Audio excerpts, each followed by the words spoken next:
തുടങ്ങി. അപ്പൊ ഇതുവരെ നമ്മൾ ചെയ്ത ആ ഒരു മൊത്തം പ്രോസസ് എന്താണ് എന്നൊന്ന് ഓവർവ്യൂ ഇതിനെപ്പറ്റി മൊത്തത്തിൽ ഒന്ന് പറയാം. അതിനുശേഷം നിങ്ങൾക്ക് എന്തെങ്കിലും ഡൗട്ട് ഉണ്ടെങ്കിൽ അതും ചോദിക്കാം. നമുക്ക് അഥവാ മെഡിറ്റേഷൻ ചെയ്യാൻ സമയം കിട്ടിയില്ല എന്നുണ്ടെങ്കിൽ നമുക്ക് നാളെ കുഴപ്പമില്ല, നാളെ നമുക്ക് ഫുള്ളായിട്ട് മെഡിറ്റേഷൻ ചെയ്യാം. ബേസിക്കലി നമ്മൾ ദൈവത്തിൽ വിശ്വസിക്കുന്ന ആൾക്കാരാണെങ്കിലും അല്ലാത്തവരാണെങ്കിലും മനുഷ്യന്റെ ഏറ്റവും പ്രധാനപ്പെട്ട പ്രശ്നം എന്ന് പറയുന്നത് അവന്റെ മനസ്സിനകത്ത് സന്തോഷം കിട്ടുക, സമാധാനം കിട്ടുക എന്നുള്ളതാണ്. അതിനുവേണ്ടിയാണ് എല്ലാവരും ഈ ജീവിക്കുന്നത്. ജനനം തൊട്ട് മരണം വരെ മനുഷ്യൻ ജീവിക്കുന്നത്, ചെയ്യുന്ന ഓരോ കാര്യങ്ങളും ചെറുതായാലും വലുതായിട്ടുള്ള ഓരോ കാര്യങ്ങളും ഒരു രീതിയിൽ മറ്റു രീതിയിൽ സന്തോഷവും സമാധാനം കിട്ടാൻ വേണ്ടിയിട്ടാണ് ചെയ്യുന്നത്. അത് നമ്മൾ ഓരോന്നിനകത്തോട്ട് നോക്കിയാൽ മതി, നമുക്ക് മനസ്സിലാവും. ഒന്നുകിൽ സന്തോഷം അല്ലെങ്കിൽ സമാധാനം കിട്ടാൻ വേണ്ടിയാണ് നമ്മൾ ചെയ്യുന്നത്. അപ്പോ സാധാരണഗതിയിൽ മനുഷ്യരുടെ ഒരു സ്വാഭാവിക ചിന്ത വരുന്നത് എങ്ങനെയാന്ന് പറഞ്ഞു കഴിഞ്ഞാൽ, ഒരു കാര്യം കാണുകയോ അറിയുകയോ അല്ലെങ്കിൽ കേൾക്കുകയോ ഒക്കെ ചെയ്യുമ്പോൾ അല്ലെങ്കിൽ ചിന്തിക്കുകയൊക്കെ ചെയ്യുമ്പോൾ അവന് മനസ്സിനകത്ത് സന്തോഷം വരാറുണ്ട്, സങ്കടം വരാറുണ്ട്, അസ്വസ്ഥതയും വരാറുണ്ട്, ദുഃഖം വരാറുണ്ട്, ടെൻഷൻ വരാറുണ്ട്, സ്ട്രെസ് വരാറുണ്ട്, ഓരോന്നിങ്ങനെ വരാറുണ്ട്. അപ്പോൾ സാധാരണഗതിയിൽ നമ്മൾ ജന്മം തൊട്ട് നമ്മളുടെ ഫോക്കസ് എപ്പോഴും പുറത്തേക്കാണ്. നമ്മളുടെ ഇന്ദ്രിയങ്ങളെല്ലാം തുറന്നു വെച്ചിരിക്കുന്ന പുറത്തേക്കാണ്, നമ്മുടെ അറ്റൻഷനും പുറത്തേക്കാണ്. നമ്മുടെ ശരീരത്തൊക്കെ എന്തെങ്കിലും ഒരു വേദനയോ വയ്യാഴിക വരും മാത്രമേ നമ്മുടെ ശരീരത്തെ നമ്മൾ ശ്രദ്ധിക്കാറുള്ളൂ. അല്ലാന്നുണ്ടെങ്കിൽ നമ്മൾ സാധാരണഗതി നമ്മുടെ എല്ലാ ഇന്ദ്രിയങ്ങളും പുറത്തേക്ക് തന്നെ തുറന്നിരിക്കുന്നത്. അപ്പോൾ സ്വാഭാവികമായിട്ട് എല്ലാ മനുഷ്യന്റെയും അറ്റൻഷനും ഫോക്കസും പുറത്തേക്കാണ്. അപ്പൊ പുറത്തുനിന്ന് കാണുകയും കേൾക്കുകയും അറിയുകയും ഇടപെടുകയും ചെയ്യുന്ന കാര്യങ്ങൾ കൊണ്ടാണ് ഈ പ്രശ്നങ്ങൾ ഉണ്ടാവുന്നതെന്നാണ് മനുഷ്യൻ ആദ്യമേ തന്നെ സ്വാഭാവികമായിട്ട് ചിന്തിക്കുന്നത്. ഞാൻ അത് കേട്ടത് കൊണ്ട് എനിക്ക് വിഷമമുണ്ടായി, അല്ലെങ്കിൽ ഞാനത് കണ്ടത് കൊണ്ട് വിഷമമുണ്ടായി, അല്ലെങ്കിൽ ഞാൻ അറിഞ്ഞത് കൊണ്ട് വിഷമമുണ്ടായി, അല്ലെന്നുണ്ടെങ്കിൽ ഈ ഒരു സാധനം നഷ്ടപ്പെട്ടു പോയത് കൊണ്ട് പ്രശ്നമുണ്ടായി, അല്ലെങ്കിൽ ഇയാൾ എന്നോട് ഇങ്ങനെ പെരുമാറിയത് കൊണ്ട് എനിക്ക് വിഷമമുണ്ടായി, അല്ലെങ്കിൽ ഈ ഒരു സാഹചര്യം മാറിയത് എനിക്ക് പ്രശ്നമായി. ഇങ്ങനെ നമ്മൾ എല്ലാ കാര്യങ്ങളും കാണുന്നു. അപ്പം എല്ലാത്തിന്റെ ഉത്തരവാദിത്വം അല്ലെങ്കിൽ എല്ലാത്തിനും കാരണം പുറത്താണെന്നാണ് സ്വാഭാവികമായിട്ട് ഒരു മനുഷ്യന് തോന്നുന്നത്. സ്വാഭാവികമാണ്. അപ്പൊ എന്താ ചെയ്യുന്നത്? പുറത്തുള്ള ഈ കാര്യങ്ങളെല്ലാം എനിക്ക് അനുകൂലമാക്കിയ എനിക്ക് സന്തോഷമായിട്ട് സമാധാനമായിട്ട് ജീവിക്കാം. ഇതാണ് അവരുടെ ഒരു സ്വാഭാവികമായ ഒരു ലോജിക്ക്. അങ്ങനെയാ പോകണത്, മനുഷ്യന്റെ ലോജിക്ക് പോകണത് അങ്ങനെയാ. അപ്പൊ അതുകൊണ്ട് അവരെന്താ ചെയ്യുക? ആ പുറത്തുള്ള കാര്യങ്ങളെല്ലാം ഒന്ന് അനുകൂലമാക്കി കിട്ടുമോ എന്നുള്ളതാണ് എല്ലാവരും ചിന്തിക്കുന്ന ഒരു കാര്യം. ഈ പുറത്തുള്ള കാര്യങ്ങളെല്ലാം എനിക്ക് അനുകൂലമായാൽ ഞാൻ ഹാപ്പിയാണ്, അതാണ് അവർ ചിന്തിക്കുന്നത്. അപ്പൊ ആ പുറത്തുള്ള കാര്യങ്ങളെ അനുകൂലമാക്കാനായിട്ട് എന്നെക്കാളും ശക്തിയും കഴിവുള്ള മറ്റെന്തോ ഒരു അതീതര ശക്തിയുണ്ട് എന്ന ഒരു ചിന്തയിലേക്ക് സ്വാഭാവികമായിട്ട് എല്ലാ മനുഷ്യരും വീഴും. അത് ലോകത്തെ എല്ലാ സമൂഹങ്ങളും ചെയ്തിട്ടുമുണ്ട്. അതിപ്പോ തെക്കേ അമേരിക്ക ആയാലും കൊള്ളാം, ആഫ്രിക്ക ആയാലും, ഓസ്ട്രേലിയ ആയാലും, ചൈന ആയാലും, ലോകത്തിന്റെ ഏത് കോണിലുള്ള ആൾക്കാർ ഈ ഒരു ചിന്തയിലേക്ക് സ്വാഭാവികമായിട്ട് എത്തിയിട്ടുണ്ട്. അതൊരു കോമൺ ലോജിക്കാ, അതങ്ങനെ പോകത്തുള്ളൂ. അപ്പൊ അതുകൊണ്ട് എല്ലാവരും അവരുടേതായിട്ടുള്ള രീതിയിൽ, അവരുടേതായിട്ടുള്ള കൾച്ചറിൽ, അവരുടേതായിട്ടുള്ള സംസ്കാരങ്ങളിൽ അവരൊക്കെ ഓരോരുത്തർ അവരുടേതായിട്ടുള്ള ഒരു ദൈവസങ്കല്പം അല്ലെങ്കിൽ അവരെക്കാളും ശക്തനായിട്ടുള്ള ഒരു പ്രപഞ്ച ശക്തിയെ പറ്റിയുള്ള സങ്കല്പം ഉണ്ടാക്കിയിട്ടുണ്ട്. പിന്നെ അതിനുശേഷം സംഭവിക്കുന്നത് എന്നാന്ന് പറഞ്ഞാൽ, ആ ശക്തിയെ എങ്ങനെയൊക്കെയാണ് ഇനി ഞാൻ പ്രീതിപ്പെടുത്തേണ്ടത്, ആ ശക്തിയെ പ്രീതിപ്പെടുത്തിയാൽ എനിക്ക് കാര്യങ്ങൾ കറക്റ്റാക്കി കിട്ടും, എനിക്ക് അനുകൂലമാക്കി കിട്ടും എന്ന ഒരു ധാരണയിൽ പിന്നെ അതിനെ പ്രീതിപ്പെടുത്താനുള്ള കാര്യങ്ങളാണ് പിന്നെ ചെയ്യുന്നത്. അതിനാണ് ഈ ആരാധനകളും വഴിപാടുകളും ഒക്കെ പിന്നെ പുറകെ വരുന്നത്. ആരാധന, വഴിപാട്, നേർച്ച, പ്രാർത്ഥന, അങ്ങനെ തുടങ്ങിയ കാര്യങ്ങളെല്ലാം പിന്നെ അങ്ങോട്ട് വരികയാണ്. പിന്നെ അതൊരു സിസ്റ്റമായി വരിക. അത് സിസ്റ്റമായി വന്നു കഴിയുമ്പോഴത്തേക്ക് അതിനകത്ത് കുറച്ച് സ്പെഷ്യലിസ്റ്റുകളായിട്ട് കുറെ പേര് ഉണ്ടാവും. അവർ പുരോഹിതന്മാരെന്ന് പറയുന്ന ഒരു വർഗമായി രൂപം കൊള്ളും. അവർ പിന്നെ ഈ പറയുന്ന സാധാരണ ആൾക്കാരെ എല്ലാവരെയും എങ്ങനെയൊക്കെയാണ് പറ്റിക്കേണ്ടതെന്ന് അവർക്ക് മനസ്സിലാവും. അവർ ദൈവത്തിനെ വെച്ചുകൊണ്ട് അവർ കച്ചവടം നടത്തും. അങ്ങനെ അപ്പൊ ഒരു ഗ്രൂപ്പായി, ആ ഗ്രൂപ്പ് ഒരേപോലത്തെ ഒരേ കാര്യങ്ങൾ ഫോളോ ചെയ്യുന്നവരെല്ലാം കൂടെ ഒരു മതമായി. അങ്ങനെയാണ് ഈ പ്രപഞ്ചത്തിൽ, ഈ ലോകത്ത് മതങ്ങളും എല്ലാം ഉണ്ടായി വരുന്നത്. അടിസ്ഥാനപരമായിട്ട് തുടങ്ങുന്നത് എവിടുന്ന? അവനവന്റെ അസ്വസ്ഥത എന്ന് പറയുന്ന ഒരു കാര്യത്തിൽ നിന്നാണ് തുടങ്ങുന്നത്. എല്ലാവരും തുടങ്ങുന്നത് അങ്ങനെയാണ്. അതിന്റെ ഇടയ്ക്ക് ഈ ദൈവം കേൾക്കുന്നുണ്ടോ, കാണുന്നുണ്ടോ, ഞാൻ പറയുന്ന വല്ല അറിയുന്നുണ്ടോ, പ്രാർത്ഥിച്ചാൽ വല്ല പ്രയോജനമുണ്ടോ എന്നൊക്കെയുള്ള സംശയം ഇവരുടെ ഇടയ്ക്കൂടെ പോകുന്നുണ്ട്. പക്ഷെ ആർക്കും ഒരു കൃത്യമായിട്ട് ഒരു പിടിപാടും ഇല്ല, ഞാൻ ഈ പറയുന്നതെല്ലാം കൃത്യമായിട്ട് കേൾക്കുന്നുണ്ടോ ഇല്ലയോ. കാരണം ചില കാര്യങ്ങളൊക്കെ സംഭവിക്കുന്നുണ്ട്, ചില കാര്യങ്ങളൊക്കെ സംഭവിക്കുന്നില്ല, അല്ലെങ്കിൽ പ്രതികൂലമായിട്ട് സംഭവിക്കുന്നുണ്ട്. എല്ലാം ഒന്നും അനുകൂലമല്ല. അപ്പൊ പ്രതികൂലമായിട്ട് സംഭവിക്കുമ്പോൾ പറയുന്നത് ഒന്നുകിൽ അത് ദൈവത്തിന്റെ നിശ്ചയമായിരിക്കും, അല്ലെന്നുണ്ടെങ്കിൽ അതിന്റെ ഉള്ള പരീക്ഷണമായിരിക്കും എന്നൊക്കെ വിചാരിച്ച് ഇങ്ങനെ സമാധാനിച്ചു പോവുക എല്ലാവരും ചെയ്യുന്നത്. അപ്പം വേറെ അവരുടെ മുമ്പ് ഒരു ഓപ്ഷൻ ഇല്ല. അവർ ഈ ഒരു ഓപ്ഷൻ ഉണ്ടാക്കി വെച്ചിട്ടുള്ളൂ, ഒരു ദൈവം. അത് പിന്നെ പല രീതിയിലുള്ള സ്വഭാവമുള്ളത്, രൂപമുള്ളതും ഒക്കെ ഉള്ള പല പല ദൈവങ്ങളെയൊക്കെ ഓരോരുത്തർ ഇഷ്ടം അനുസരിച്ച് ഉണ്ടാക്കുക. വിദ്യാഭ്യാസത്തിന് ഒരു ദൈവം, പൈസയ്ക്ക് വേറൊരു ദൈവം, യുദ്ധത്തിന് വേറൊരു ദൈവം, ഇങ്ങനെ പല ഡിപ്പാർട്ട്മെന്റുകളൊക്കെ ദൈവത്തിന് ഓരോരുത്തർക്ക് കൊടുത്തിരിക്കുകയാണ്. ഇങ്ങനെ ഓരോരുത്തർ ഇഷ്ട ദൈവങ്ങളെ ഉണ്ടാക്കുക, അങ്ങനെ അതിനനുസരിച്ച് ഇങ്ങനെ മുമ്പോട്ട് പോവുക. സത്യം പറഞ്ഞാൽ ഒരു എത്തും പിടിയില്ലാത്തൊരു പോക്കാണ്.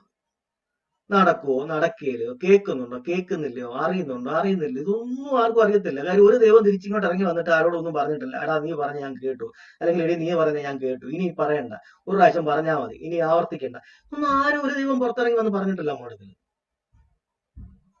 അപ്പൊ നമ്മൾ വേറൊരു ഓപ്ഷനും ഇല്ലാത്തതുകൊണ്ട് ഒരു സങ്കല്പം ഉണ്ടാക്കി, പിന്നെ അത് ഉണ്ടെന്ന് പറഞ്ഞ് സ്വയം നമ്മളെ കൊണ്ട് തന്നെ ഇടിച്ചിട്ടിച്ച് പറയിപ്പിച്ച് നമ്മൾ സ്വയം അങ്ങ് സമ്മതിപ്പിക്കുക.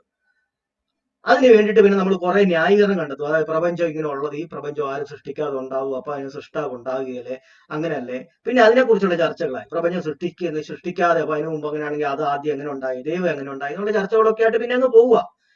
ബേസിക് പ്രശ്നം എന്താണ്? മനുഷ്യന്റെ അസ്വസ്ഥത, അതിനെ ശമിപ്പിക്കുക എന്നുള്ളത് മാത്രമാണ് ആവശ്യം. പക്ഷെ ഈ ഒരു ട്രാക്കിൽ കൂടെ, റോങ് ട്രാക്കിൽ കൂടെയാണ് ഇവരെല്ലാവരും പോണത്. അതിനിടയ്ക്ക് വിശ്വാസം ഇല്ലാത്തവർ വേറെ കുറെ കാര്യങ്ങളും കൂടെ ചെയ്യും. കാരണം ദൈവത്തെ പൂർണ്ണമായിട്ട് അങ്ങോട്ട് വിശ്വാസമില്ല. ഇത്രയൊക്കെ പറഞ്ഞിട്ടും നടക്കില്ല. പിന്നെ ഉടനെ ജോത്സ്യന്റെ അടുക്ക് പോകുന്നു, പറഞ്ഞ ഗ്രഹനില നോക്കുന്നു, ഗ്രഹങ്ങൾ ഇങ്ങനെ നിൽക്കുന്നതുകൊണ്ടാണ് പ്രശ്നം എന്ന് പറയുന്നു. ഉടനെ ആ ഗ്രഹങ്ങൾ അങ്ങനെ നിൽക്കുന്നതിനെ പരിഹരിക്കാനായിട്ട് ഇന്ന പോലൊരു വഴിപാട് ചെയ്ത് കഴിഞ്ഞാൽ, ഈ ദൈവന്റെ പരിപാടി ചെയ്ത് കഴിഞ്ഞാൽ ഗ്രഹങ്ങളെ പ്രീതിപ്പെടുത്താന്ന് പറഞ്ഞ് അയാൾ കുറെ കാശുണ്ടാക്കണം. വേറെ കുറെ പേര് കയ്യേലെ രേഖ നോക്കുന്നു, ആ കയ്യേലെ രേഖ ഇങ്ങനെ പോകുന്നതുകൊണ്ടായിട്ട് പ്രശ്നം ഉണ്ടാകുന്നു പറഞ്ഞ് അതുമായിട്ട് ബന്ധപ്പെടുത്തി അത് കുറെ കാരണമാക്കി സമാധാനിക്കുന്നു. അതിനുവേണ്ടി എന്താ ചെയ്യാൻ പറ്റുന്നത് നോക്കുന്നു. പിന്നെ വേറൊരു കൂട്ടര് പേരിന്റെ അകത്തുള്ള അക്ഷരങ്ങൾ, ന്യൂമറോളജി നോക്കിയാൽ പേരിന്റെ അക്ഷരം കാരണം പ്രശ്നമാണ്. ഇങ്ങനെ ഒരു എത്തും പിടിയില്ലാതെ കിടന്ന് ഇങ്ങനെ നടക്കുകയാണ്. അതിനിടയ്ക്ക് വേറൊരു യുക്തിവാദികൾ പറയും ഇതെല്ലാം പൊട്ടത്തെറ്റാന്ന് പറയുന്നു. പക്ഷെ അവരൊരു കൃത്യമായിട്ട് മനസ്സിന് എങ്ങനെയാണ് സമാധാനം ഉണ്ടാക്കണം എന്നുള്ളതായിട്ട് പറയുന്നുമില്ല. അവിടെയാണ് നമ്മൾ പോകുന്ന ഒരു ട്രാക്ക് നമുക്ക് മനസ്സിലാവുന്നത്. എങ്ങനെയാന്ന് പറഞ്ഞാൽ ടോട്ടലി വേറെ രീതിയിലാണ് പോകുന്നത്. ബുദ്ധൻ പോകുന്നത് അല്ലെങ്കിൽ ബൗദ്ധര് പോകുന്നത് ടോട്ടലി വേറൊരു ഡയറക്ഷനിലാണ്. അവര് പോകുന്നത് എങ്ങനെയാ? നമുക്ക് മനസ്സിന്റെ അകത്താണ് വിഷമം ഉണ്ടാകുന്നത്, അസ്വസ്ഥത ഉണ്ടാകുന്നത് ഉള്ളിലാണ്, പുറത്തല്ലല്ലോ അസ്വസ്ഥത. പുറത്ത് കാര്യങ്ങൾ ഉണ്ടാകുന്നു, പക്ഷെ അസ്വസ്ഥത എന്ന് പറയുന്ന ആ ഒരു ഇമോഷനോ അല്ലെന്നുണ്ടെങ്കിൽ നമുക്കുണ്ടാകുന്ന വികാരങ്ങൾ ഒക്കെ നമ്മുടെ ഉള്ളിലാണ് ഉണ്ടാകും. അപ്പൊ ഉള്ളിലെ പ്രവർത്തനം എങ്ങനെയാണെന്ന് പഠിക്കുക. അപ്പൊ അസ്വസ്ഥത ഉണ്ടാകണമെങ്കിൽ വെറുതെ ഉണ്ടാകത്തില്ല, ഒരു കാരണം ഉണ്ടാവും.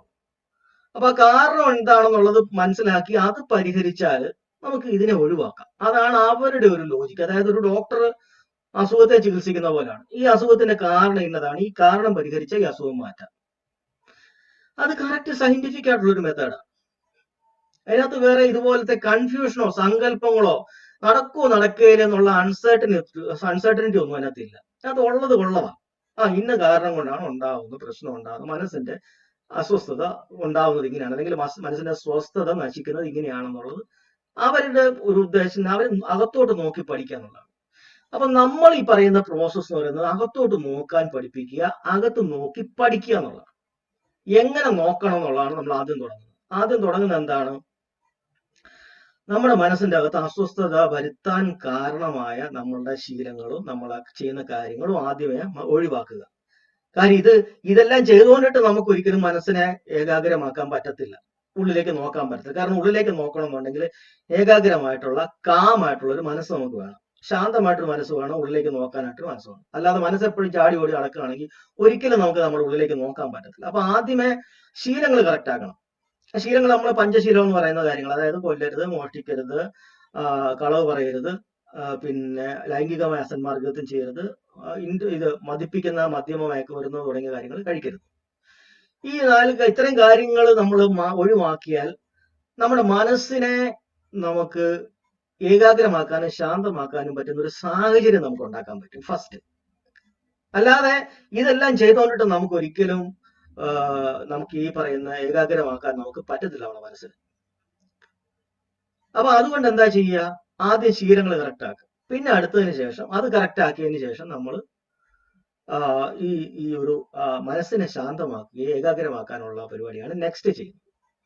അതിനാണ് നമ്മൾ നമ്മുടെ ശ്വാസത്തിലേക്ക് നമ്മുടെ ശ്രദ്ധയെ കൊണ്ടുവന്ന് ആനപാനസതി എന്ന് പറയുന്ന സംഗതി ചെയ്യുന്നത്. ആനപാനസതി ചെയ്യുമ്പോഴത്തേക്ക് എന്താന്ന് പറഞ്ഞാൽ ചിന്തകളിൽ നിന്നൊക്കെ ഒന്ന് മനസ്സിനെ മാറ്റി വിമുക്തമാക്കി മനസ്സിനെ ശാന്തമാക്കാനും ഏകാഗ്രമാക്കാനുമാണ് ഈ പറയുന്ന ആനപാനസതി അല്ലെങ്കിൽ ശ്വാസത്തെ ശ്രദ്ധിക്കുക എന്ന് പറയുന്ന ഒരു കാര്യം നമ്മൾ ചെയ്യുന്നത്. അതാണ് നമ്മുടെ ധ്യാനത്തിനകത്ത് ഫസ്റ്റ് സ്റ്റെപ്പ്. മറ്റേ നമ്മുടെ ചിട്ടകൾ ചെയ്തു, പിന്നെ ധ്യാനത്തിലേക്ക് നമ്മൾ പോവാണ്. ധ്യാനം എന്ന് പറഞ്ഞാൽ മെഡിറ്റേഷൻ അല്ലെങ്കിൽ ഒബ്സർവേഷനിലേക്ക് പോവാണ്. മനസ്സ് ആദ്യം ശാന്തവും ഏകാഗ്രമാക്കാൻ വേണ്ടിയിട്ട് നമ്മൾ കുറേ ദിവസം നമ്മൾ ആനപാനസതി അല്ലെങ്കിൽ കണ്ടിന്യൂസ് ആയിട്ട് ചെയ്യുമ്പോൾ സംഭവിക്കുന്നതെന്ന് പറഞ്ഞു കഴിഞ്ഞാൽ മനസ്സ് കുറഞ്ഞു അതിനെ ഷാർപ്പായി വരും. അധികം വേണ്ടാത്ത ചിന്തകളിൽ നിന്ന് കുറഞ്ഞു വരും. അതിന് ശേഷം പിന്നെ നമ്മൾ ചെയ്യുന്ന എന്താന്ന് പറഞ്ഞാൽ, നമ്മൾ ഒരു അസ്വസ്ഥത ഉണ്ടാകുമ്പോൾ അല്ലെങ്കിൽ ഒരു വിഷമം ഉണ്ടാകുമ്പോൾ അല്ലെങ്കിൽ ഒരു വികാരം മനസ്സിൽ ഉണ്ടാകുമ്പോൾ സാധാരണയായി സംഭവിക്കുന്ന കാര്യങ്ങൾ ഒരു 4 കാര്യങ്ങളുണ്ട്. അത് 2 കാര്യങ്ങൾ ഒരു മനസ്സിന്റെ പ്രവർത്തനമാണ്, 2 കാര്യങ്ങൾ ശരീരത്തിന്റെ പ്രവർത്തനമാണ്. ശരീരത്തിന്റെ പ്രവർത്തനം എന്ന് പറയുന്നത് 2 എണ്ണം ഏതൊക്കെയാന്ന് പറഞ്ഞു കഴിഞ്ഞാൽ, നമ്മുടെ ഈ പറയുന്ന ശരീരത്തുണ്ടാകുന്ന ഫീലിങ്സ് മാറി വരുന്നുണ്ട്. ശ്വാസോച്ഛ്വാസത്തിനകത്ത് മാറ്റം വരുന്നുണ്ട്. അപ്പൊ ഈ ശ്വാസോച്ഛ്വാസത്തിനകത്ത് മാറ്റം വരും. എന്തായാലും ഒരു ചിന്ത വരുമ്പോഴോ ഒരു ഇമോഷൻ വരുമ്പോഴോ ശ്വാസോച്ഛ്വാസത്തിനകത്ത് മാറ്റം വരും. അപ്പൊ നമ്മൾ നേരത്തെ തന്നെ ആനപാനസതിയെ നമ്മൾ ശ്രദ്ധിക്കുന്നത് കൊണ്ട് അതിനെ തന്നെ നമ്മൾ പിന്നെ അങ്ങോട്ട് തുടരുമ്പോൾ അതൊരു കാര്യമായി. നമുക്ക് പിന്നെ വേറെ തപ്പിപ്പോകണ്ട. ശ്വാസം നമുക്ക് അപ്പൊ തന്നെ കിട്ടും. ശ്വാസത്തിലുണ്ടാവുന്ന വേരിയേഷൻ വരുന്നുണ്ട്. രണ്ടാമത്, നമ്മുടെ ശരീരത്ത് ഓരോ ചിന്തയ്ക്കും അനുസരിച്ച് ഓരോരോ മാറ്റങ്ങൾ വരുന്നുണ്ട്, ഓരോ വൈബ്രേഷൻസ് വരുന്നുണ്ട്. അത് മനസ്സ് ഷാർപ്പ് ആകുമ്പോൾ മാത്രമേ നമുക്ക് ആ പറയുന്ന വൈബ്രേഷൻസ് ക്ലിയർ ആയിട്ട് കിട്ടത്തുള്ളൂ. മനസ്സല്ലാതെ 100 കാര്യങ്ങളിനകത്ത് ഇൻവോൾവ് ആയിട്ടിരിക്കുമ്പോൾ ശരീരത്തിൽ ഉണ്ടാകുന്ന ചെറിയ വേരിയേഷൻസ് നമുക്ക് അറിയാൻ പറ്റത്തില്ല. കാര്യം നമുക്ക് മറ്റ് കാര്യങ്ങളിൽ മനസ്സ് വ്യാപൃതമാവും. ഈ പറയുന്ന ശരീരത്തിൽ ഉണ്ടാകുന്ന സെൻസേഷനെ നമ്മൾ മനസ്സിന് ശ്രദ്ധിക്കാൻ പറ്റാതെ വരും. അതെല്ലാം വിട്ടുകളഞ്ഞാൽ മാത്രമേ മനസ്സിന് ശരിക്കും പറഞ്ഞാൽ ശരീരത്തിൽ ഉണ്ടാകുന്ന സെൻസേഷനെ ശ്രദ്ധിക്കാനുള്ള കഴിവ്, ഷാർപ്നെസ് കിട്ടത്തുള്ളൂ. അപ്പൊ അതെല്ലാം ഇല്ലാതായി കഴിയുമ്പോഴത്തേക്ക് നമ്മൾ എന്തായാലും നമ്മുടെ ശരീരത്തെ ശ്രദ്ധിക്കുക. അപ്പം ഫീലിങ്സ് നമുക്ക് കിട്ടാൻ തുടങ്ങും. അപ്പം ശ്വാസമായി, ഫീലിങ്സ് ആയി. ഇത് 2 ശരീരത്തിൽ നടക്കുന്ന കാര്യങ്ങൾ. പിന്നെ 2 കാര്യങ്ങൾ ഉള്ളതെന്ന് പറഞ്ഞാൽ, ഈ ഫീലിംഗ് ഉണ്ടാകുന്ന സമയത്ത് തന്നെ ഒരു ചിന്ത ഉണ്ടാകുന്നുണ്ടല്ലോ. ചിന്തകൾ എങ്ങനെയൊക്കെയാണ് പാറി പോകണമെന്നുള്ളത് നമുക്ക് കിട്ടാൻ തുടങ്ങും. അത് നമുക്ക് മനസ്സിലാവും. കാര്യം നമ്മൾ ഇവിടെ ശ്വാസത്തെ ശ്രദ്ധിക്കുമ്പോഴും നമുക്ക് അറിയാൻ പറ്റും നമ്മുടെ ചിന്തകൾ എവിടെയൊക്കെ പോകുന്നത്. അല്ലെന്നുണ്ടെങ്കിൽ ശരീരത്ത് നമ്മുടെ ഫീലിങ്സ് ശ്രദ്ധിച്ചാലും നമുക്ക് അറിയാം ചിന്തകൾ എവിടെയെങ്കിലും പോകുന്നുള്ളത്. പിന്നെ ശരീരത്തിനകത്ത് ആ ഫീലിങ്സിനെ നമ്മൾ ശ്രദ്ധിച്ചു തുടങ്ങുമ്പോഴത്തേക്ക് നമുക്ക് ഒരു കാര്യം ഇവിടെ മനസ്സിലാവും. ഈ ഓരോ ഫീലിങ്ങിനും എതിരായിട്ട് നമ്മുടെ മനസ്സ് ഇഷ്ടമോ ഇഷ്ടക്കേടോ കാണിക്കുന്ന ഒരു സ്വഭാവമാണ് കാണിക്കുന്നുണ്ട്. ഒരു തരം ചാട്ടം അല്ലെങ്കിൽ ഒരു വെമ്പല്.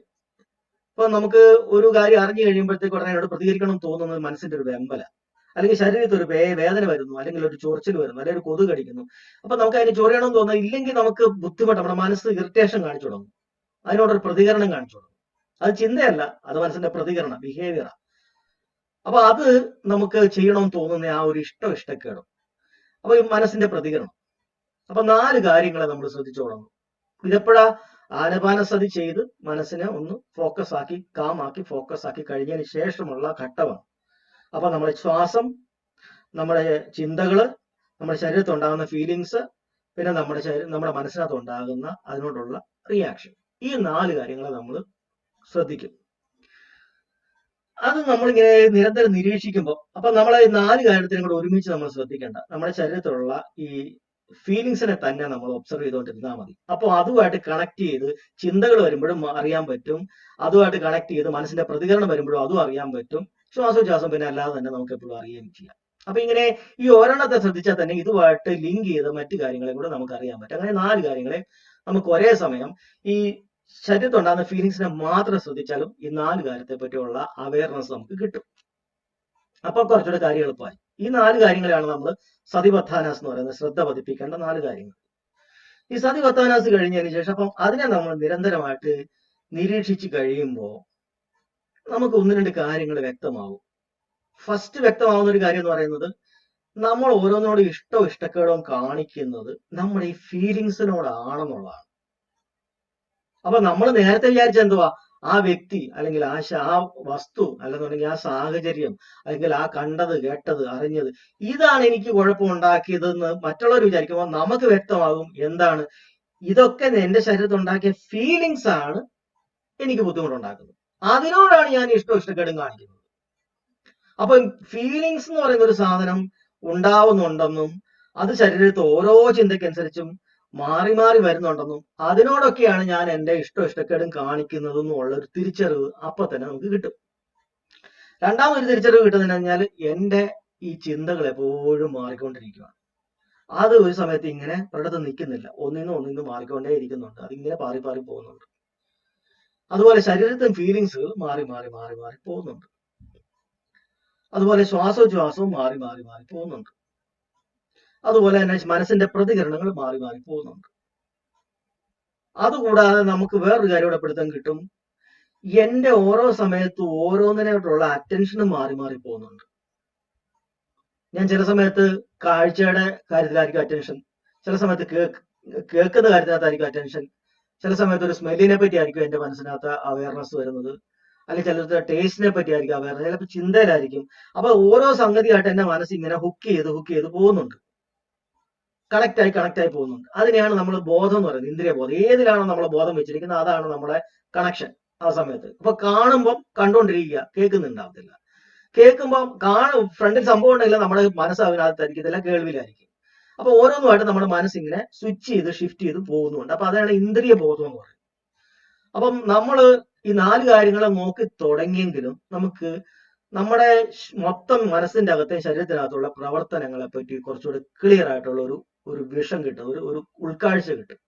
അതായത് എന്റെ ശരീരം സദാസമയത്ത് മാറിക്കൊണ്ടിരിക്കുന്നുണ്ട്. അതുകൊണ്ടാണ് ശരീരത്തെ എപ്പോഴും ഫീലിങ്സ് മാറുന്നത്. ആ ഫീലിങ്സ് മാറുക എന്ന് പറയുന്നതിന്റെ അർത്ഥം അവിടെയൊക്കെ ഉള്ള ഊർജ്ജങ്ങളും അല്ലെങ്കിൽ അവിടെയുള്ള ആറ്റങ്ങളും എല്ലാം മാറിക്കൊണ്ടിരിക്കുകയാണ്. ശരീരത്തിന്റെ അകത്ത് മാറ്റങ്ങൾ നടക്കുന്നുണ്ട്, ശരീരം മൊത്തമായിട്ട് തന്നെ ഓരോ കോശങ്ങളും മാറി. അത് നമ്മൾ പിന്നെ സയൻസോട് പഠിക്കുമ്പോൾ നമുക്കിത് വ്യക്തമാവും. കോശങ്ങൾ മാറുന്നുണ്ട്, ആറ്റങ്ങൾ മാറുന്നുണ്ട്. അപ്പൊ നമ്മൾ അതിന്റെ ഈ സ്വഭാവം അനുഭവത്തിൽ കൂടെ നമ്മൾ അറിയുമ്പോൾ ഇതിനെല്ലാത്തിനും ഇങ്ങനെ മാറ്റം വരുന്നുണ്ട്. ശരീരം എന്ന് പറയുന്ന ഒരു സാധനം സ്ഥിരമല്ല, അതെപ്പോഴും മാറിക്കൊണ്ടിരിക്കുന്നതാണ്. ഒന്ന്.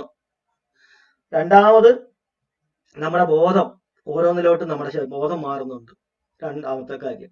മൂന്നാമത്, നമ്മൾ നേരത്തെ പറഞ്ഞ പോലെ ചിന്തകൾ മാറുന്നുണ്ട്. നാലാമത്, നമ്മുടെ ശരീരത്തിലുള്ള ഫീലിങ്സ് മാറുന്നുണ്ട്. അഞ്ചാമത്, നമ്മുടെ മനസ്സിന്റെ പ്രതികരണങ്ങൾ മാറുന്നുണ്ട്. അങ്ങനെ മനസ്സും ശരീരവുമായിട്ട് ബന്ധപ്പെട്ട എല്ലാ ഫംഗ്ഷനും നമ്മൾ ഈ 5 കാര്യത്തിൽ നമുക്ക് മനസ്സിൽ ഒതുക്കാം. ഒന്ന് ഫിസിക്കൽ ശരീരം, ബാക്കിയുള്ള ഈ 4 കാര്യങ്ങളും മനസ്സെന്ന് വേണമെങ്കിൽ നമുക്ക്, അതിൽ മനസ്സിന്റെ പ്രവർത്തനങ്ങൾ എന്ന് വേണമെങ്കിൽ കാണാം. അതിനകത്ത് ഫീലിംഗ് എന്ന് പറയുന്നത് പകുതി ശരീരത്തിന്റെ പ്രവർത്തനമാണ്, എന്നാലും മനസ്സിന്റെ ഇതുമായിട്ട് കണക്ട് ചെയ്ത് നമുക്ക് അതിനെ ക്ലബ് ചെയ്യാം, അതിനെ ഗ്രൂപ്പ് ചെയ്യാം. അപ്പൊ ശരീരവും പിന്നെ നമ്മുടെ ബോധം, നമ്മുടെ ശരീരത്തിൽ ഉണ്ടാകുന്ന ഫീലിങ്സ്, പിന്നെ നമ്മളുടെ ചിന്തകള്, പിന്നെ അതിനോടുണ്ടാകുന്ന പ്രതികരണങ്ങൾ, ഇതെല്ലാം കൂടി അതിന് മനസ്സെന്നും പറയാം. അപ്പൊ ശരീരവും മനസ്സും കൂടി ഇത്രേ ഉള്ളൊരു മനുഷ്യന്റെ പ്രവർത്തനം എന്ന് പറയുന്നത്. അപ്പൊ അവൻ ഇതുവരെ കേട്ടിട്ടുള്ളതും കണ്ടിട്ടുള്ളതും ഓർമ്മയിലുള്ളതും എല്ലാം ഈ 5 കാര്യങ്ങളിൽ കൂടിയാണ് എപ്പോഴും പ്രവർത്തിച്ചുകൊണ്ടിരിക്കുന്നത്. നമ്മളൊരു കാര്യം ഓർക്കുമ്പോൾ യെസ്, ഓർമ്മയിലോട്ട് വന്നു, ഓർത്ത കാര്യങ്ങളുമായിട്ട് കണക്ഷനായി, പിന്നെ ഇതേ പ്രവർത്തനം വരുന്നു. ഒരു കാര്യം കാണുന്നു എന്ന് പറയുമ്പോൾ യെസ്, നമ്മളിപ്പോ ഒരാൾ വർത്തമാനം പറയുന്നു, അല്ലെങ്കിൽ കാണുന്നു, അല്ലെങ്കിൽ ഒരു കാര്യം അറിയുന്നു പറയുമ്പോൾ യെസ്, കാഴ്ച എന്ന് പറയുന്ന ബോധം. പിന്നെ അതിനെപ്പറ്റി നമ്മുടെ മനസ്സുണ്ടാക്കുന്ന അതിനെപ്പറ്റി ഉണ്ടാക്കുന്ന ചിന്തകൾ, അല്ലെങ്കിൽ വിവേചിച്ച് അതിനെ വ്യാഖ്യാനിക്കുന്നത്. പിന്നെ അതിനുശേഷം നമ്മുടെ ശരീരത്തിൽ ഉണ്ടാകുന്ന സെൻസേഷൻ, അതിനുശേഷം നമ്മുടെ ശരീരത്തിൽ ഉണ്ടാകുന്ന റിയാക്ഷൻ. ഇത്രേ ഉള്ളൂ മനസ്സ്. അപ്പം നമുക്ക് മനസ്സിലാവുന്നുണ്ട്, ഒരു മനുഷ്യന്റെ മൊത്തം അനുഭവങ്ങൾ എന്ന് പറയുന്നത് ഈ 5 കാര്യങ്ങൾക്കകത്തായിട്ട് കണക്ട് ചെയ്ത് നിൽക്കുക. അവന്റെ ലോകം എന്ന് പറയുന്നത് സത്യം പറഞ്ഞാൽ ഈ 5 കാര്യങ്ങളേ ഉള്ളൂ. അപ്പൊ നമ്മൾ തന്നെ നമ്മുടെ ഉള്ളിൽ നിന്ന് ആണ് നമ്മൾ സത്യം പറഞ്ഞ ഒരു ലോകത്തെ നമ്മൾ സൃഷ്ടിച്ചുണ്ടാക്കുന്നത്. നമ്മൾ കേൾക്കുന്നതായാലും കാണുന്നതായാലും അറിയുന്നതായാലും എല്ലാം ഈ 5 കാര്യങ്ങൾക്കകത്തുള്ളിലാണ് നിൽക്കുന്നത്. അപ്പൊ അങ്ങനെയാണ് ബുദ്ധൻ മനസ്സിലാക്കുന്നത്, ഈ 5 കാര്യങ്ങളെ ഉള്ളൂ ഒരു വ്യക്തി എന്ന് പറയുന്നത്, അവന്റെ ലോകം എന്ന് പറയുന്നത്. പുറത്ത് എന്തൊക്കെ നടന്നാലും ഈ 5 കാര്യങ്ങൾ വഴി മാത്രമാണ് ഒരാളുടെ ഉള്ളിലേക്ക് ഈ കാര്യങ്ങൾ എത്തുന്നത്. അതനുസരിച്ചാണ് അവൻ പെരുമാറുന്നത്, അതനുസരിച്ചാണ് അവൻ പ്രതികരിക്കുന്നത്. ഈ 5 കാര്യങ്ങളുമായിട്ടാണ് ഒരുത്തന് ഓരോന്നുമായിട്ടും കണക്ട് ആവുന്നത്, മുഴുകുന്നത് അതിനകത്താണ്. അപ്പൊ ഇഷ്ടമുള്ള കാര്യങ്ങളാണെങ്കിൽ ഈ 5 കാര്യങ്ങൾ വരുന്നതിനകത്ത് ഏതെങ്കിലുമായിട്ട് നമ്മൾ മുഴുകും, ഇഷ്ടമില്ലാത്തതാണെങ്കിൽ ഇഷ്ടക്കേടും കാണിക്കും. അങ്ങനെ ഇതുമായിട്ട് കണക്ട് ചെയ്ത് നിൽക്കുകയാണ്. എന്നാൽ ഈ 5 കാര്യങ്ങളും സ്ഥിരമാണോ? അല്ല. സുഖകരമായ ഒരു അനുഭൂതി ശരീരത്തിൽ ഉണ്ടാവുന്നുണ്ട്, അത് നിൽക്കുന്നുണ്ടോ സ്ഥിരമായിട്ട്? ഇല്ല. അത് തന്ന അല്ലെങ്കിൽ അതിന് കാരണമായിട്ടുള്ള പുറത്തുനിന്നുള്ള വ്യക്തിയോ സമയമോ സാഹചര്യമോ എന്തെങ്കിലും അത് സ്ഥിരമായിട്ട് നിൽക്കുന്നുണ്ടോ? അതും ഇല്ല. ഇപ്പൊ നമുക്ക് ഒരാളോട് ഭയങ്കര ഇഷ്ടമുണ്ട്, ഭയങ്കര പ്രിയമുള്ള ഒരാളാണ്, ആ ആൾക്കൊരു അസുഖം വരിക അല്ലെങ്കിൽ അയാൾ ഇല്ലാതാവുക എന്ന് പറയുമ്പോൾ ഉടനെ നമുക്ക് കിട്ടുന്ന അത് ഒരു സോഴ്സ് അയാളായിരുന്നു. അയാളുടെ പെരുമാറ്റം കൊണ്ട് എന്റെ ശരീരത്തിൽ നല്ല അനുഭൂതി ഉണ്ടായിരുന്നു, ആ അനുഭൂതിയെ ഞാൻ ഇഷ്ടപ്പെട്ട് അയാളുമായിട്ടൊരു ഇഷ്ടം ഉണ്ടാക്കി വെച്ചിരിക്കുമായിരുന്നു. ശരിക്കും പറഞ്ഞ അനുഭൂതിയാണ് ഞാൻ ഇഷ്ടപ്പെട്ടത്, എന്നാലും അയാളാണ് കാരണം എന്ന് പറഞ്ഞ് നമ്മൾ വെച്ചിരിക്കുമായിരുന്നു. അയാൾ മരിച്ചു പോകുമ്പോൾ എനിക്ക് ആ അനുഭൂതി കിട്ടുന്ന സോഴ്സ് ഇല്ലാണ്ടായി പോവുക. എനിക്ക് അപ്പൊ ഞാൻ അറ്റാച്ച്മെന്റ് ഉണ്ടാക്കി വെച്ചിരിക്കുകയാണ് ഈ ഓരോന്നുമായിട്ട്. അപ്പൊ ഈ 5 കാര്യങ്ങളുമായിട്ട് ഞാൻ അറിയാതെ ഞാൻ ഓരോന്നും അറ്റാച്ച്മെന്റ് ഉണ്ടാക്കിയിട്ടുണ്ട്. അതുകൊണ്ടാണ് അതിനെ ഉപാദാന സ്കന്ധങ്ങൾ അല്ലെങ്കിൽ ഉപാദാന ഖണ്ഡങ്ങൾ എന്ന് പറയുന്നത്. ഇതുമായിട്ടാണ് 5 കാര്യങ്ങളുമായിട്ടാണ് നമ്മൾ എപ്പോഴും ലിങ്ക് ഉണ്ടാക്കുന്നത്. എന്നാൽ ഇതുമായിട്ട് നമ്മൾ അറ്റാച്ച്മെന്റ് ഉണ്ടാക്കുന്ന സംഗതികളൊന്നും നിലനിൽക്കുന്നില്ല സ്ഥിരമായിട്ട്. അതെപ്പോഴും മാറി വന്നുകൊണ്ടിരിക്കുകയാണ്. അത് മാറിക്കൊണ്ടിരിക്കുന്നത് കൊണ്ട് നമ്മൾ ഒരു അറ്റാച്ച്മെന്റ് ഉണ്ടാക്കി കഴിഞ്ഞാൽ നമ്മൾ പെട്ടുപോകും ലാസ്റ്റ്. കാര്യം എന്താണെന്ന് ഇത് മാറിപ്പോകും. അപ്പൊ നമ്മൾ ഉണ്ടാക്കിയിരിക്കുന്ന അറ്റാച്ച്മെന്റിന് ഭംഗം വരും. അത് നമുക്ക് വിഷമം ഉണ്ടാക്കും. ഇപ്പൊ ഉദാഹരണം നല്ലൊരു സാഹചര്യമാണ് എന്റെ കംഫർട്ടബിൾ ആയിട്ടുള്ള ലൈഫ് കണ്ടീഷനാണ്. പെട്ടെന്ന് നാളെ ജീവിത സാഹചര്യത്തിൽ ഒരു മാറ്റം വരും. എന്റെ മനസ്സിന്റെ ആ ഒരു സുഖവുമായിട്ട് ഞാൻ ഉണ്ടാക്കി വെച്ചിരുന്ന അറ്റാച്ച്മെന്റിന് പെട്ടെന്ന് മാറ്റം വരുന്നു. എനിക്ക് വിഷമമാകും. അല്ലെങ്കിൽ ഒരു വ്യക്തി അയാൾ നന്നായിട്ട് പെരുമാറിക്കൊണ്ടിരുന്നു, നാളെ ദിവസം വേറൊരു രീതി പെരുമാറുന്നു, എന്റെ മനസ്സിനകത്ത് അറ്റാച്ച്മെന്റ് ഉണ്ടാക്കി വെച്ചിരുന്നു, അത് കുഴപ്പം വരുന്നു. അല്ലെങ്കിൽ ഒരു വസ്തു എനിക്ക് ഉണ്ടായിരുന്നു, അത് നഷ്ടപ്പെട്ടു പോകുന്നു. അത് തന്നുകൊണ്ടിരുന്ന സുഖം, അതുമായിട്ട് ഞാൻ ഒരു അറ്റാച്ച്മെന്റ് ഉണ്ടാക്കി വെച്ചിരുന്നു, അത് നഷ്ടപ്പെട്ടു പോകുന്നു. അപ്പൊ എല്ലായിടത്തും നമ്മളെ മനസ്സിനകത്ത് ഈ കാര്യങ്ങളുമായിട്ട് നമ്മൾ ഉണ്ടാക്കി വെച്ചിരിക്കുന്ന അറ്റാച്ച്മെന്റ്സ് ഒന്നും നിലനിൽക്കുന്നില്ല. കാര്യം എല്ലാം മാറിക്കൊണ്ടിരിക്കുക. അപ്പൊ ഈ അറ്റാച്ച്മെന്റ് ഉണ്ടാക്കുന്നത് കൊണ്ടാണ് ഈ പ്രശ്നം വരുന്നത് എന്നുള്ളത് മുതൽ തിരിച്ചറിയുന്നത്. അവിടെയാണ് ദുഃഖത്തിന്റെ കാരണം. അപ്പൊ ഈ മാറി മാറി മാറി മാറി വരുന്ന സംഗതികളെയൊക്കെ നമ്മൾ പിടിച്ചു നിർത്താൻ നോക്കുകയാണ്. അതുമായിട്ടൊക്കെ സ്ഥിരമായിട്ട് ഒരു എന്താ പറയുക, ഒരു ബന്ധം സ്ഥാപിക്കാൻ നോക്കുകയാണ്. അതായത് നമ്മളിപ്പോ ഒരു ബസ്സിൽ പോയിക്കൊണ്ടിരുന്ന ചാഞ്ചാടി ഇങ്ങനെ തകിടം മറിഞ്ഞ് ഇങ്ങനെ മാറി മാറി മാറി മാറി പോകുന്ന ഒരു ബസ്സിൽ നമ്മൾ പിടിച്ചുകൊണ്ട് നിൽക്കുമ്പോൾ ഉണ്ടാകുന്ന ഒരു ബുദ്ധിമുട്ട് പോലെ അതൊരിടത്തും സ്ഥിരമായിട്ട് നിൽക്കുന്നില്ല. അതിങ്ങനെ ആടി ഒലഞ്ഞു പോവുകയാണ്. നമ്മൾ അതേ പിടിച്ച് നിൽക്കുമ്പം അതനുസരിച്ച് ഉണ്ടാകുന്ന ഓരോ കാര്യങ്ങളും നമ്മളെ അഫക്ട് ചെയ്തുകൊണ്ടിരിക്കും. ആ സമയം നമ്മൾ അതുമായിട്ട് നമുക്ക് സെപ്പറേറ്റ് ആയിട്ട് നമുക്ക് ഇതുമായിട്ട് ബന്ധപ്പെടാതെ നിൽക്കാൻ പറ്റുന്ന ഒരു സംഗതി ഉണ്ടായിരുന്നെങ്കിൽ, അല്ലെങ്കിൽ ഇതുമായിട്ട് ഈ മാറി മറിഞ്ഞു വരുന്ന കാര്യങ്ങളുമായിട്ട് കണക്ഷൻ ഉണ്ടാക്കാതിരുന്നിരുന്നെങ്കിൽ നമുക്ക് ഇത്തരം പ്രശ്നം ഉണ്ടാവത്തില്ല. അങ്ങനെയാണ് ബുദ്ധൻ മനസ്സിലാക്കുന്നത്. ഈ അറ്റാച്ച്മെന്റുകൾ ഇല്ലാതാക്കണം. അപ്പൊ അതെങ്ങനെ അറ്റാച്ച്മെന്റ് ഇല്ലാതാക്കും? അപ്പം അദ്ദേഹം നോക്കുമ്പോൾ എങ്ങനെയാണ് അറ്റാച്ച്മെന്റ് ആദ്യം ഉണ്ടാകുന്നത്? എങ്ങനെയാണ്? നമ്മുടെ ശരീരത്തിൽ ഉണ്ടാകുന്ന ഫീലിങ്സിനോടാണ് നമ്മൾ അറ്റാച്ച്മെന്റ് ഉണ്ടാക്കുന്നത്. അതിന്റെ അടിസ്ഥാനത്തിലാണ് നമ്മൾ ഈ ഓരോന്നിനോടും അറ്റാച്ച്മെന്റ് ഉണ്ടാക്കുന്നത്. ഫീലിങ്സ് സുഖകരമാണെങ്കിൽ അതിനിടയാക്കി എല്ലാ കാര്യങ്ങളോടും നമ്മൾ അറ്റാച്ച്മെന്റ് ഉണ്ടാക്കും. ഫീലിങ്സ് നമുക്ക് സുഖകരമല്ല എന്നുണ്ടെങ്കിൽ നമ്മൾ അതിനോടൊക്കെ വെറുപ്പും ഉണ്ടാക്കും. അപ്പോ ഈ ഫീലിങ്സ് വരുന്നതിനെ ഒന്ന് ഒബ്സർവ് ചെയ്യാന്ന് വിചാരിക്കുകയാണ് അദ്ദേഹം പൂർണ്ണമായിട്ട്. അപ്പൊ എല്ലാத்தைയും നമ്മൾ നോക്കി ഫീലിങ്സിനെ തന്നെ അദ്ദേഹം ഒബ്സർവ് ചെയ്യുമ്പോൾ അദ്ദേഹത്തിന് മനസ്സിലായി ഈ ഫീലിങ്സ് ഒന്നും സ്ഥിരമായിട്ട് നിൽക്കുന്നില്ല. അതും തനിയെ വന്ന് തനിയെ അങ്ങ് ഫേഡായി പൊക്കോളും. അത് ഏത് ഫീലിംഗ് ആണെങ്കിലും നമ്മളായിട്ട് അതിനോട് പിടിച്ച് പിന്നെയും അത് കൂട്ടിയില്ല എന്നുണ്ടെങ്കിൽ, ചിന്തിച്ച് കൂട്ടിയില്ല എന്നുണ്ടെങ്കിൽ അത് തന്നെ പൊക്കോളും. അപ്പൊ ഫീലിങ്സിനെ നമ്മൾ ഒന്ന് ശ്രദ്ധിച്ചു കഴിഞ്ഞാൽ, അത് നിരീക്ഷിച്ചാൽ മതി, അത് തന്നെത്താൻ പൊക്കോളും. പക്ഷെ നേരത്തെ നമ്മൾ ചെയ്തുകൊണ്ടിരുന്നത് എങ്ങനെയാണ്? ഫീലിങ്സ് വരുന്നു, അപ്പൊ തന്നെ എനിക്കത് ഇഷ്ടമില്ലാത്തത് കൊണ്ട് ഞാൻ ഉടനെ അതിനോട് പ്രതികരിക്കുമായിരുന്നു. ആ ശീലങ്ങളെ നമുക്കിനി മാറ്റിയെടുക്കണം. അപ്പൊ ഫീലിങ്സ് വരുമ്പോ തന്നെ പ്രതികരിച്ചുകൊണ്ടിരുന്ന ആ ഒരു സ്വഭാവത്തെ നമ്മളെ ഒബ്സർവ് ചെയ്യുമ്പോൾ നമുക്ക് മനസ്സിലാവും, മനസ്സ് പിടയ്ക്കുന്നതാണ്. മനസ്സിനെ പഠിപ്പിക്കാതെ അതിനെ ജസ്റ്റ് ഫീലിങ്സിനെ ഒബ്സർവ് ചെയ്യുക, ഫീലിങ്സ് മാഞ്ഞു പോകും. അപ്പോൾ അറ്റാച്ച്മെന്റ് ഓരോന്നോരോന്നായിട്ട് ഇല്ലാണ്ട് വരും. തന്നെത്താൻ അറ്റാച്ച്മെന്റുകൾ കട്ടായിക്കോളും. ഫീലിങ്സിനോടായിരുന്നു അറ്റാച്ച്മെന്റ് ഉണ്ടാക്കിക്കൊണ്ടിരുന്നത്, അല്ലെങ്കിൽ ഫീലിങ്സ് മുഖാന്തരമാണ് അറ്റാച്ച്മെന്റ് ഉണ്ടാക്കിക്കൊണ്ടിരുന്നത്. ആ ഫീലിങ്സുമായിട്ടുള്ള അറ്റാച്ച്മെന്റ് നമ്മൾ തനിയെ അത് കറക്റ്റ് ചെയ്ത് കാരണം ഉണ്ടാക്കിക്കൊണ്ടിരുന്ന ഏത് രീതിയാണോ അതിന്റെ ഓപ്പോസിറ്റ് രീതിയാണ് നമ്മൾ ചെയ്യുന്നത്. ഇപ്പൊ എന്താ ചെയ്യുന്നത്? നേരത്തെ ഉണ്ടെങ്കിൽ ഫീലിങ്സ് വരുന്നു, ഉടനെ അതിനോട് ഇഷ്ടം കാണിക്കുന്നു, അത് അറ്റാച്ച്മെന്റ് ആയി മാറുന്നു. ഇപ്പൊ എന്ത് ചെയ്യുന്നു? ഫീലിങ്സ് വരുന്നു, നമ്മൾ അതിനെ ജസ്റ്റ് ഒബ്സർവ് ചെയ്യുന്നു, അത് തനിയെ ഫേഡ് ആവാൻ അനുവദിക്കുന്നു, അറ്റാച്ച്മെന്റ് നമ്മൾ പുറത്തു കിടക്കുന്നു. അങ്ങനെ വരുമ്പോൾ ഒത്തിരിയേറെ മനസ്സിന്റെ അകത്തെ ആ അറ്റാച്ച്മെന്റുകളെ തന്നെത്താൻ ക്ലിയർ ആയി എന്തൊക്കെ വന്നു കഴിഞ്ഞാലും നമ്മുടെ മനസ്സ് പിന്നെ ആ ഇഷ്ടം കാണിച്ച് ചാടുന്ന ആ ചാട്ടത്തിലേക്ക് പിന്നെ പോകത്തില്ല. ഫീലിങ്സ് വരുന്നു, അതിനെ ഒബ്സർവ് ചെയ്യുന്നു, വിട്ടേക്കുന്നു, അത് പോകുന്നു. ഇത് വരുമ്പോഴത്തെ കുറച്ച് കഴിയുമ്പോൾ നമുക്ക് ശരീരത്തിലുണ്ടാകുന്ന ഫീലിങ്സിനെ എപ്പോഴും നമുക്ക് ശ്രദ്ധിക്കാനും പറ്റും. അതിനകത്തോട്ട് കയറി നമ്മൾ മുഴുകാനോ അതിനകത്തോട്ട് കയറി ഇൻവോൾവ് ആവാനോ പോകത്തില്ല. അത് തനിയെ വന്നങ്ങ് പോകും. അത് കുറച്ച് കഴിയുമ്പോൾ മൈൻഡ് അങ്ങ് പഠിക്കും. നമ്മൾ തന്നെ സ്വയം നമ്മുടെ മൈൻഡ് പഠിക്കും അത്. പിന്നെ ഫീലിങ്സ് വന്നു കഴിഞ്ഞാൽ അതിനെ അങ്ങ് തള്ളി വിടാനായിട്ട് നമ്മുടെ മനസ്സ് സ്വയം അങ്ങ് പഠിക്കും, പ്രാപ്തമാകും. അതുപോലെ തന്നെ ചിന്തകളും വരുമ്പോഴും നമുക്കറിയാം, ചിന്തകൾ ഈ പറയുന്ന 5 കാര്യങ്ങളിൽ പെട്ട ഒന്നാണ് ചിന്ത. അതും ഇങ്ങനെ മാറിക്കൊണ്ടിരിക്കുക.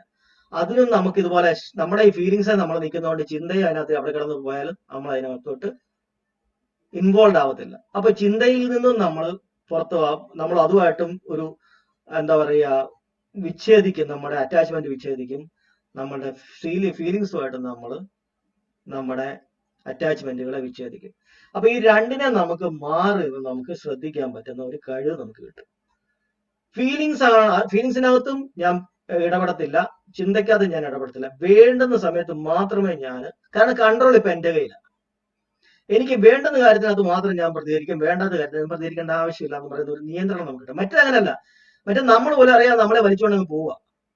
ഇപ്പൊ നമ്മൾ ഇതുമായിട്ടുള്ള ലിങ്ക് അങ്ങ് ഡിറ്റാച്ച് ചെയ്ത് കഴിഞ്ഞപ്പോൾ നമ്മൾ സെപ്പറേറ്റ് ആയി. ഉദാഹരണത്തിന് പറഞ്ഞാല് ഒരു വണ്ടി നമ്മൾ ഓണാക്കുമ്പോൾ അത് ആദ്യമേ ഓണാക്കി കഴിഞ്ഞാൽ എഞ്ചിൻ കിടന്ന് വർക്ക് ചെയ്ത് നമ്മൾ ഗിയറിലേക്ക് ഇട്ടാൽ മാത്രമേ അതുമായിട്ട് ലിങ്ക് ആവത്തുള്ളൂ. ന്യൂട്രൽ വണ്ടി ഇട്ട് കഴിഞ്ഞാൽ ഒരിക്കലും വണ്ടി മൂവ് ചെയ്യത്തില്ല. എന്ന് പറയുന്ന പോലെ നമ്മൾ ഇവർ ന്യൂട്രലിലേക്ക് അങ്ങ് മാറുകയാണ്. ചിന്ത കിടന്ന് കറങ്ങിയാലും ശരീരത്തിൽ ഫീലിങ്സ് ഉണ്ടായാലും നമ്മൾ അതിനകത്തോട്ട് ഇൻവോൾവ് ആവത്തില്ല. അത് വിഭാസന ചെയ്യുന്ന ഒരാൾക്ക് ആ ഡിറ്റാച്ച്മെന്റ് ഡെവലപ്പ് ചെയ്ത് വരുമ്പോൾ മാത്രമാണ് നമുക്ക് ഈ രണ്ടിനിൽ നിന്നും നമുക്ക് വിട്ടു നിൽക്കാനുള്ള ഒരു കഴിവ് കിട്ടുന്നത്.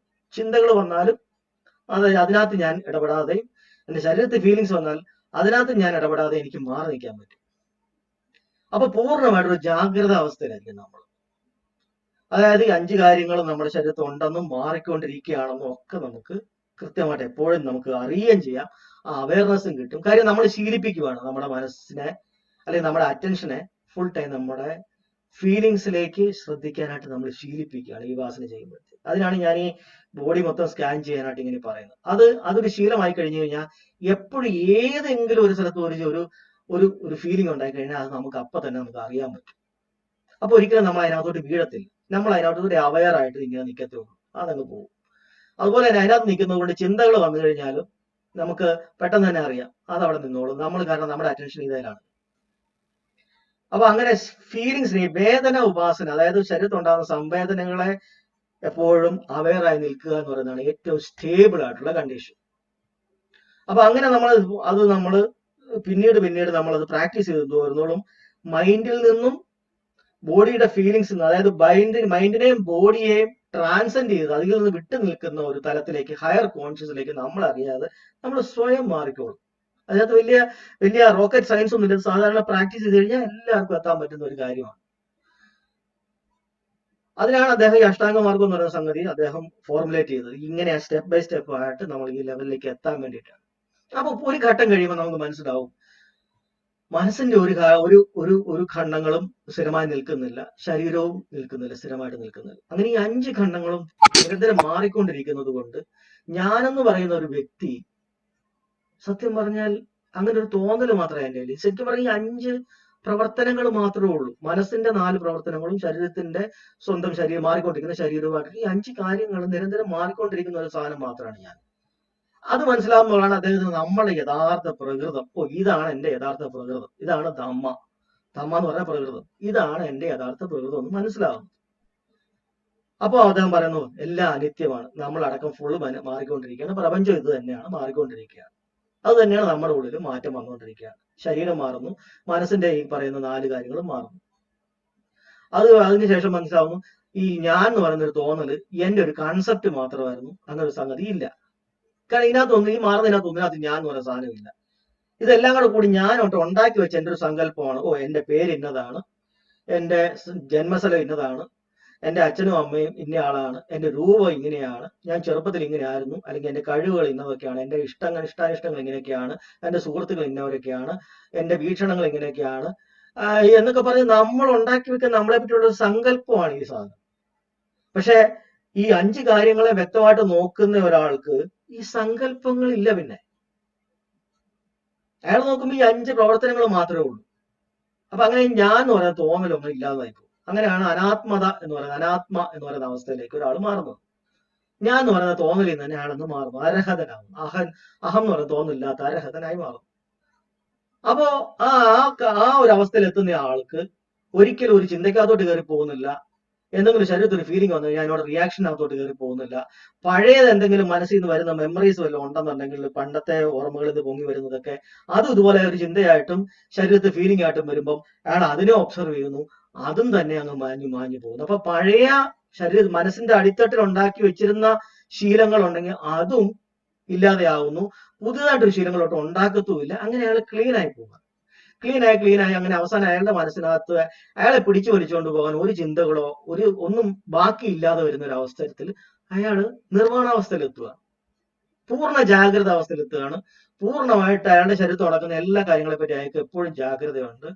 ഒരു ചിന്ത മാറിക്കഴിഞ്ഞാൽ അപ്പൊ തന്നെ അയാൾക്ക് അറിയാം. ശരീരത്തിൽ ഒരു ഫീലിംഗ് വന്നാൽ അപ്പൊ തന്നെ അയാൾക്ക് അറിയാം. അപ്പൊ അതുകൊണ്ട് തന്നെ അയാൾ അതിനോടൊന്നും പ്രതികരിക്കുന്നില്ല, അയാളെ ഒബ്സർവ് ചെയ്യത്തുള്ളൂ. അവിടെ പിടിച്ചെടുത്ത് സംഭവം നിൽക്കും, അയാളുടെ കൺട്രോളിൽ തന്നെ കാര്യങ്ങൾ നിൽക്കും.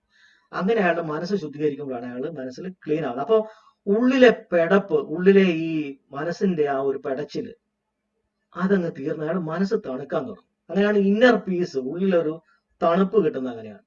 അല്ലെങ്കിൽ നമ്മളെല്ലാരും ഈ പറയുന്ന 100 കൂട്ടം പരക്കം പാച്ചിൽ പോകുമ്പോഴും നമ്മൾ ഉള്ളിൽ കിടന്ന് മനസ്സ് കിടന്ന് ഇങ്ങനെ ഓരോ കാര്യങ്ങളിൽ കിടന്ന് ഇങ്ങനെ പെട്ട് മറിഞ്ഞോണ്ടായിരിക്കുന്നത്. അപ്പൊ ഉള്ളിൽ ആർക്കും മനസമാധാനം ഇല്ല.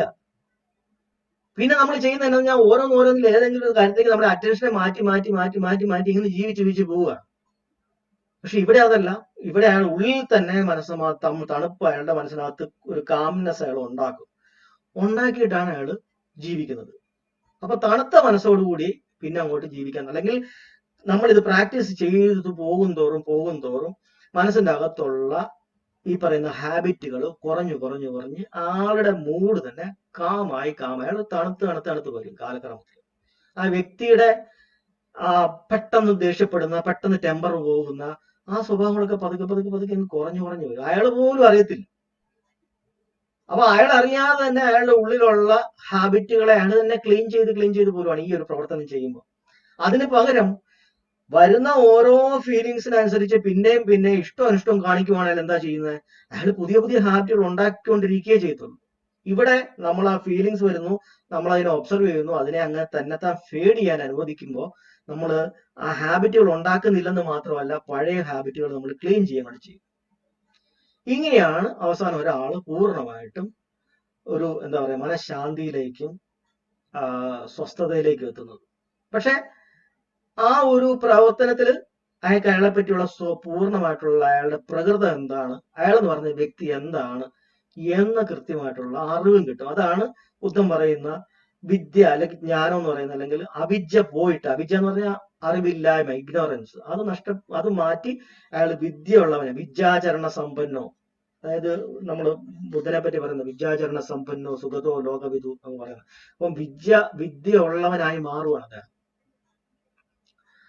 അപ്പൊ അതാണ് ഈ അഷ്ടാംഗ മാർഗത്തിന്റെ പ്രധാനപ്പെട്ട പ്രോസസ്സ്. നമ്മൾ ഈ ചെയ്യുന്ന പ്രോസസ്സ് അതാണ്. ഉള്ളിലേക്ക് നോക്കുക, നമ്മൾ യഥാർത്ഥ പ്രകൃതം മനസ്സിലാക്കുക. അപ്പൊ ഉള്ളിലേക്ക് പോകണമെന്നുണ്ടെങ്കിൽ, നോക്കണമെന്നുണ്ടെങ്കിൽ നമ്മൾ കുറെ തയ്യാറെടുപ്പുകൾ ചെയ്യേണ്ടതുണ്ട്. ആ തയ്യാറെടുപ്പുകൾ ചെയ്ത് നമ്മൾ പറയുന്ന കാര്യങ്ങൾ ഒബ്സർവ് ചെയ്ത് കഴിയുമ്പോൾ നമുക്ക് തന്നെ ഈ തെളിച്ചം കിട്ടും. കാര്യങ്ങൾ ഇങ്ങനെയാണ് എൻ്റെ ഉള്ളിൽ വർക്ക് ചെയ്യുന്നത്, ഇങ്ങനെയാണ് സംഭവങ്ങൾ നടക്കുന്നതെന്നുള്ള യഥാർത്ഥ പിക്ചർ കിട്ടും. ട്രൂ നേച്ചർ, നമ്മുടെ യഥാർത്ഥ പ്രകൃതം നമുക്ക് മനസ്സിലാവും. അതാണ് ബുദ്ധന്റെ ഈ ശാസനങ്ങൾ മൊത്തം. പിന്നെ അതിനെ അദ്ദേഹം ഓരോ രീതിയിൽ, അതായത് മനുഷ്യൻ ഉണ്ട്, മനസ്സുണ്ടെങ്കിൽ ദുഃഖമുണ്ട്, ദുഃഖത്തിന് കാരണമുണ്ട്, അതിന് പരിഹരിക്കുക, അതിന് മാർഗമുണ്ടെന്ന് പറയുന്ന 4 അരിയ സത്യങ്ങൾ. എവിടെയൊക്കെ ശ്രദ്ധിക്കേണ്ടെന്ന് പറയുന്നത് 4 സതിപത്താനാസ്. ആ 4 സതിപത്താനാസിനെ ശ്രദ്ധിക്കുമ്പോൾ നമ്മൾ അറിയുന്ന നമ്മുടെ 5 കമ്പോണൻസ് അല്ലെങ്കിൽ 5 ഉപാദാന ഖണ്ഡങ്ങൾ, പഞ്ചോപാദാന ഖണ്ഡങ്ങൾ. അങ്ങനെ നമ്മൾ ഓരോന്നിനെ അതിനെ അദ്ദേഹം എല്ലാം കൃത്യമായിട്ട് കണക്ട് ചെയ്ത് അദ്ദേഹം പറയുകയും ചെയ്യുന്നുണ്ട്. അവസാനം നമ്മൾ മനസ്സിനെ ക്ലീൻ ചെയ്ത് കഴിയുമ്പോൾ നമ്മൾ നിർവ്വാണാവസ്ഥയിലെത്തും. അല്ലെങ്കിൽ നമ്മളായിട്ട് പിന്നെ പുതിയ ഓരോരോ ഹാബിറ്റുകൾ ഉണ്ടാക്കുന്നില്ല, ആ അവസ്ഥയിൽ ഞങ്ങൾ എത്തി. അപ്പൊ ഇതാണ് നമ്മൾ ഈ ചെയ്യുന്ന പഠിപ്പീരിന്റെ സംഭവം. ഇത്രേ ഉള്ളൂ, ഇതിൽ കൂടുതലൊന്നും പറയാനുമില്ല. അപ്പൊ ഇത് പിന്നെ ഇത് പ്രാക്ടീസ് ചെയ്യാന്ന് മാത്രമേ ഒരു കാര്യമുള്ളൂ പറയാനുള്ളൂ. കാരണം ഇതിനകത്ത് പിന്നെ അങ്ങനെ പുതുതായിട്ട് പിന്നെ എന്നും കൂടുതലായിട്ട് നമുക്കൊന്നും ആഡ് ചെയ്യാനില്ല. പിന്നെ ചെയ്യുമ്പോൾ ഉണ്ടാവുന്ന സംശയങ്ങൾ വേണമെങ്കിൽ ചോദിക്കുമ്പോൾ അന്നേരം നമുക്ക് വേണമെങ്കിൽ പറയാമെന്ന് മാത്രമേ ഉള്ളൂ. അപ്പൊ ഇതാണ് ഇതിന്റെ ചുരുക്കം. എന്തെങ്കിലും ആൾക്കാർക്ക് മനസ്സിലാവാതെ സംശയമായിട്ടുണ്ടെന്നുണ്ടെങ്കിൽ ചോദിക്കുക. ബുദ്ധന്റെ ധമ്മപഠനത്തിന്റെ ഒരു മൊത്തം സംഗ്രഹമാണ് ഞാൻ പറഞ്ഞത്. ഇപ്പൊ ഇതിനകത്ത് ആരാധിക്കാനൊന്നുമില്ല, പ്രാർത്ഥിക്കാൻ ആരോടും പ്രാർത്ഥിക്കേണ്ട കാര്യമില്ല, വഴിപാടിന്റെ ആവശ്യമില്ല. നമുക്ക് തന്നെ നമ്മുടെ മനസ്സിനെ ക്ലീൻ ചെയ്ത് മുമ്പോട്ട് കൊണ്ടുപോകാവുന്ന കാര്യമുള്ളൂ. എന്തെങ്കിലും മനസ്സിലാവാതെ ഉണ്ടോ? നിങ്ങൾക്ക് ആർക്കെങ്കിലും എന്തെങ്കിലും മനസ്സിലാവാതെ ഉണ്ടെങ്കിൽ ചോദിക്കാം. ഞാൻ ഈ പറഞ്ഞതിനകത്ത് എന്തെങ്കിലും ഡൗട്ട് ഉണ്ടെങ്കിൽ അതും ചോദിക്കാം.